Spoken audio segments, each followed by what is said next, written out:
Assalamualaikum warahmatullahi wabarakatuh.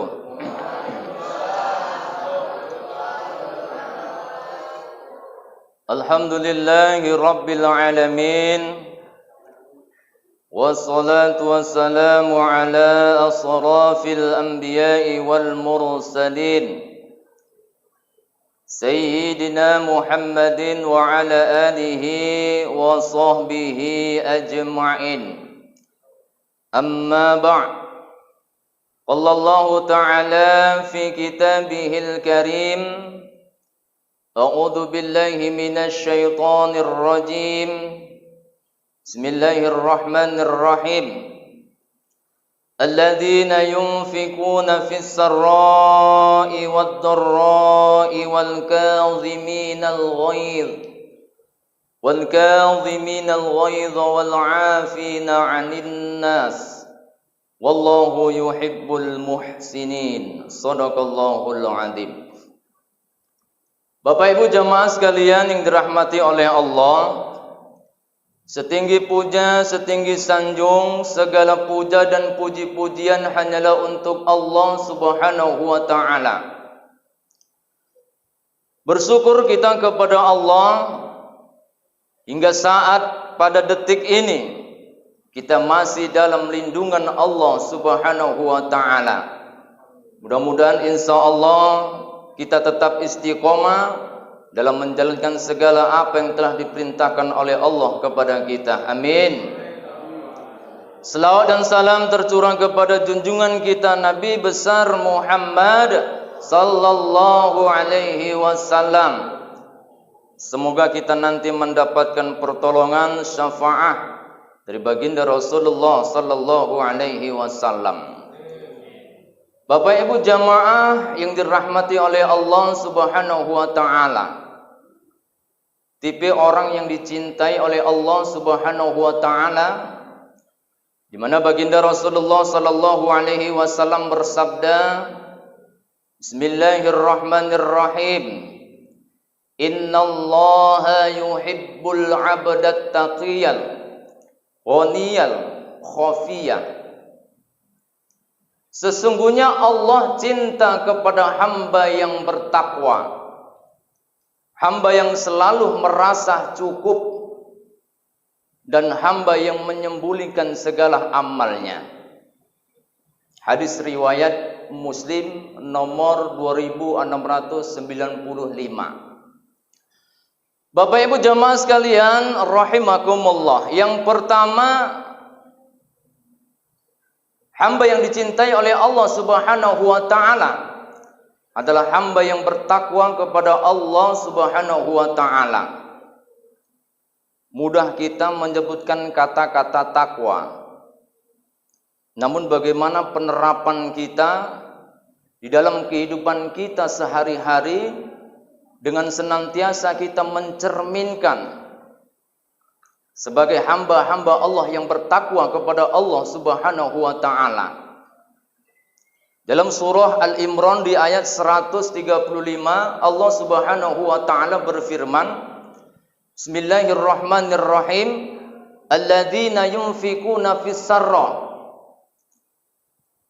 Ciri orang yang bertakwa kepada Allah Subhanahu wa ta'ala senantiasa menafkahkan hartanya baik di waktu lapang dan di waktu sempit. Bapak Ibu jamaah rahimakumullah, hamba yang bertakwa kepada Allah Subhanahu wa ta'ala yang merasa harta yang ada pada dirinya adalah amanah, titipan yang diberikan oleh Allah Subhanahu wa ta'ala. Maka masalah harta janganlah kita pandang ke atas, kita pandanglah ke bawah. Masih banyak saudara-saudara kita yang hidup di bawah garis kemiskinan, yang memerlukan bantuan kita, yang lebih susah daripada kita. Akan tetapi jika harta kita pandang ke atas, maka tidak akan ada habis-habisnya. Kita terus akan merasa kurang dan terus merasa kurang. Maka jangan sampai harta yang kita miliki kelak akan menjerumuskan kita ke dalam jurang api neraka Allah Subhanahu wa taala. Karena sesungguhnya kelak harta nanti akan kita pertanggungjawabkan di hadapan Allah Subhanahu wa taala. Dari mana harta kita dapatkan, untuk apa kita pergunakan, dan kemana kita habiskan. Bapak Ibu jamaah rahimakumullah, kisah kerabat di zaman baginda Rasulullah sallallahu alaihi wasallam yang bernama Sa'labah. Sa'labah hidupnya sangat sederhana, sangat miskin. Bahkan harta yang ia miliki hanya sepotong kain. Itu pun bergantian kepada istrinya untuk beribadah kepada Allah Subhanahu wa taala. Tak lama kemudian Sa'labah menjumpai baginda Rasulullah sallallahu alaihi wasallam. Ia berkata kepada baginda Rasulullah, "Ya Rasul, doakanlah aku ya Rasul, agar kiranya aku menjadi orang yang kaya ya Rasul." Rasul menjawab, "Tidak wahai Sa'labah. Kelak engkau nanti akan kufur nikmat. Kelak engkau nanti dengan harta yang engkau miliki, engkau akan lupa. Maka janganlah Sa'labah." Bapak Ibu jamaah sekalian yang dirahmati oleh Allah, maka ketika itu Sa'labah terus mendesak baginda Rasulullah sallallahu alaihi wasallam, "Tidak ya Rasul. Kelak jika nanti aku menjadi orang yang kaya, aku tidak akan lupa kepada saudara-saudara kita yang membutuhkan bantuannya. Aku akan mengeluarkan zakatku, berinfak, sedekah dan lain sebagainya." Maka baginda Rasulullah sallallahu alaihi wasallam menadahkan tangan berdoa kepada Allah Subhanahu wa taala. Kemudian baginda Rasulullah memberikan 1 ekor domba betina kepada Sa'labah. Bapak Ibu rahimakumullah, tak lama kemudian dengan pesat Sa'labah menjadi orang yang kaya. Satu ketika baginda Rasulullah mengutus utusan kepada Sa'labah untuk meminta sebagian harta yang dimiliki oleh Sa'labah, karena Sa'labah sudah tergolong menjadi orang yang kaya. Apa yang dikatakan oleh Sa'labah? "Tidak, hartaku belum banyak. Kelak nanti aku sendiri yang akan menyerahkan kepada baginda Rasulullah sallallahu alaihi wasallam." Maka ketika itu utusan menyampaikan kepada baginda Rasulullah, apa yang dikatakan oleh baginda Rasulullah? "Celaka, celaka dan celakalah Sa'labah, karena dengan hartanya ia lupa kepada Allah Subhanahu wa taala, ia lupa berzakat, ia lupa berimpak." Bapak Ibu jamaah rahimakumullah, maka mari dengan harta yang kita miliki jangan sampai kita salah gunakan. Karena sesungguhnya harta yang kita keluarkan di jalan-jalan yang telah diridhoi oleh Allah Subhanahu wa taala, itulah harta kita yang sesungguhnya. Allah tidak minta banyak, akan tetapi hamba Allah yang bertakwa kepada Allah istiqomah baik di waktu lapang dan di waktu sempit. Mudah-mudahan kita semua menjadi hamba-hamba Allah yang dermawan. Amin. Yang kedua, ciri hamba Allah yang bertakwa kepada Allah Subhanahu wa taala, wal qadziminal ghaid, mampu menahan amarahnya. Marah salah satu sifat yang tercela, gadab. Tidak disenangi dalam bermasyarakat, dalam kita berjamaah, bahkan di dalam kita berkeluarga. Bapak Ibu, baginda Rasulullah sallallahu alaihi wasallam pernah satu ketika pulang tengah malam. Diketuknya pintu sama baginda Rasulullah sallallahu alaihi wasallam, diucapnya salam 3 kali. Namun Aisyah tidak mendengar ucapan salam dari baginda Rasulullah sallallahu alaihi wasallam. Apa yang dilakukan oleh baginda Rasulullah? Subhanallah, apa Rasul itu marah? Tidak. Rasul tidur di depan pintu, di teras, Pak. Subhanallah. Mungkin kalau kita entah cemana lah, Pak ya. Tak lama kemudian Aisyah terbangun, dibukanya pintu, dilihatnya Rasulullah tidur di luar. Subhanallah ya Rasulullah, dipeluknya langsung. "Ampunkan aku ya Rasulullah, maafkan aku ya Rasulullah. Mengapa engkau tidak mengucapkan salam ya Rasulullah?" Apa jawab baginda Rasulullah? Rasulullah tersenyum. "Aku sudah mengetuk pintu 3 kali, mengucapkan salam 3 kali, namun Allah Subhanahu wa taala sedang memberikan kenikmatan tidur kepadamu wahai Aisyah. Aku tidak mau mengganggu kenikmatan yang Allah berikan kepadamu." Subhanallah. Bapak-bapak sekali-sekali tes, ya kan Pak? Pulang-pulang malam ya kan, entah jam 2 kan nggak masalah ya kan, ketuk pintu ya kan, nggak dibuka-buka sama istri. Coba apa yang dilakukan bapak-bapak coba, nggak tahu bapak ya kan. Sekali itu di luar kenapa rupanya ya kan. Nggak lama istrinya bangun ya kan, ngintip nengok dari gorden, loh kok macam orang gila di luar katanya. Dibukanya pintu, "Lo bang, kok tidur di luar bang?" "Kepala otak kau itulah," katanya. "Udah 3 jam aku di luar, masuk angin aku, setengah mampus aku dikeroyok nyamuk," kata lakinya. "Orang apa nggak bangun nih kampret kau nggak bangun nih," katanya. Orang kau tidur ngorok kayak kerbau dipotong, enggak kau bangun nih katanya. Allahu Akbar. Nah ini, maka mari kita tahan amarah kita. Insya Allah kalau kita mampu meredam amarah kita, kita tergolong sebagai ciri-ciri hamba Allah yang bertakwa kepada Allah Subhanahu wa taala. Yang ketiga, ciri hamba Allah yang bertakwa kepada Allah Subhanahu wa taala, wal 'afina 'anin nas. Mampu memaafkan kesalahan orang lain. Kita manusia, kita tidak luput dari khilaf, salah dan dosa. Allah Subhanahu wa taala Maha Pengampun, Allah Subhanahu wa taala Maha Pemaaf. Maka mari, orang yang baik adalah orang yang senantiasa mampu memaafkan kesalahan orang lain, mampu memaafkan kesalahan saudara-saudaranya. Bapak Ibu jamaah yang dirahmati oleh Allah Subhanahu wa taala. Yang kedua, tipe orang yang dicintai oleh Allah Subhanahu wa taala yaitu hamba Allah yang benar-benar merasa cukup.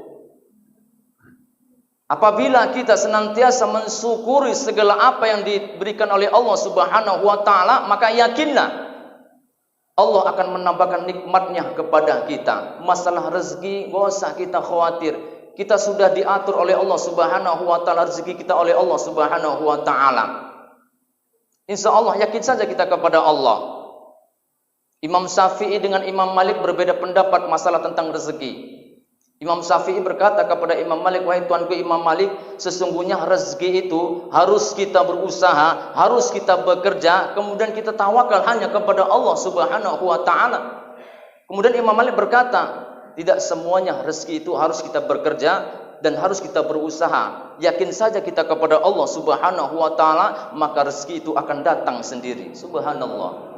Bapak Ibu jamaah rahimakumullah. Tak lama kemudian Imam Syafi'i ingin membuktikan pendapatnya masalah tentang rezeki. Maka ketika itu Imam Syafi'i keluar. Dilihatnya orang yang sedang memanen buah kurma, maka Imam Syafi'i ikut membantu memanen buah kurma. Setelah selesai buah kurma itu dibantu, maka Imam Syafi'i mendapatkan 1 karung buah kurma. Subhanallah. Kemudian Imam Syafi'i ingin membuktikan kepada Imam Malik bahwasanya inilah rezekiku pada hari ini, dengan membantu aku berusaha bekerja, aku mendapatkan 1 karung buah kurma. Maka ketika itu Imam Syafi'i menjumpai kembali Imam Malik. Wahai tuanku, guruku Imam Malik, inilah pendapatku, rezeki. Hari ini aku mendapatkan 1 karung buah kurma dengan aku berusaha, dengan aku bekerja, kemudian aku bertawakal hanya kepada Allah Subhanahu wa taala. Maka makanlah buah kurma ini tersebut. Sembari Imam Syafi'i berkata, sekarang aku ingin kepada engkau menjelaskan tentang pendapatmu tentang rezeki. Yakin hanya kepada Allah, sesungguhnya rezeki itu akan datang sendiri. Apa yang dikatakan oleh Imam Malik? Wahai Tuan Imam Syafi'i, benar yang engkau katakan. Akan tetapi aku juga tetap yakin bahwasanya dengan memperbanyak amal ibadah, rezeki itu akan datang sendiri. Apa bukti kata Imam Syafi'i? Kembali Imam Malik berkata, engkau kembali membawa kurma untuk siapa? Untuk engkau, maka makanlah. Inilah rezekiku. Yakin aku kepada Allah, engkau datang kembali dengan membawa kurma ini. Ketika itu Imam Syafi'i tersenyum kepada Imam Malik, dan Imam Malik pun tersenyum. Kemudian mereka berdua saling berpelukan. Subhanallah, Pak. Jadi masalah rezeki enggak usah kita khawatir. Yakin aja kita kepada Allah Subhanahu wa taala. Apa yang dikatakan oleh Imam Malik dan apa yang dikatakan oleh Imam Syafi'i, berusaha kita bekerja.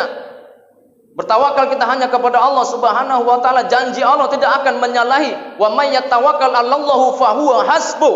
Innallaha balighu amri. Qad ja'alallahu likulli syai'in qadra. Barang siapa yang benar-benar kita bertawakal hanya kepada Allah, Allah akan cukupkan segala keperluan kita. Ini ayat 1000 dinar.